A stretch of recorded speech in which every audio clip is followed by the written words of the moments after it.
Hello, welcome. My name is Radosław Skoczylas, and today I will be talking about the book Life and Death of Great American Cities by Jane Jacobs, focusing on the chapter The Kind of a Problem City Is.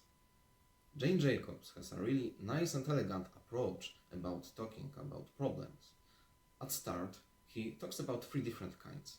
Problems that can be talked about in a separate manner, that can be split apart into different things, like designing a machine, where at first we can think about function, then about the mechanism, then about the design.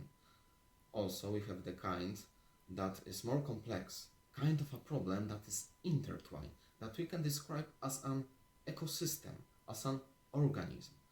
This approach is correct for cities and structures that are much more complex in the terms of function and impact.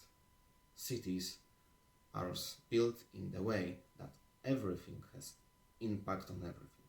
We can know the one thing out of context and then analyze it and put it back into the context, because other things have influence of it.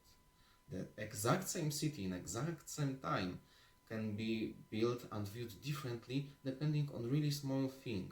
So that's what we have to keep our minds open to.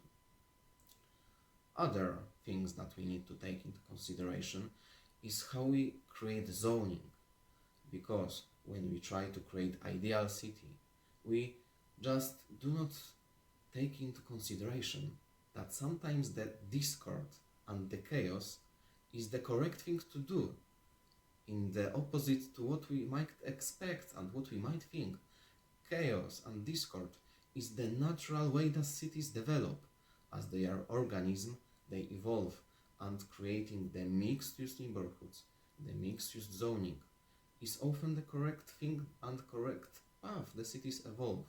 If we try to be the idealistic engineer or architect and create the zone that serves only one purpose, for example, being the box offices, then we might accidentally kill this zone by creating a space that will be only used from 8 a.m. to 5 p.m. and then it will be a wasteland that no one attends to. The natural way that cities develop is being used by different people by different times, being impacted by different aspects from different sides.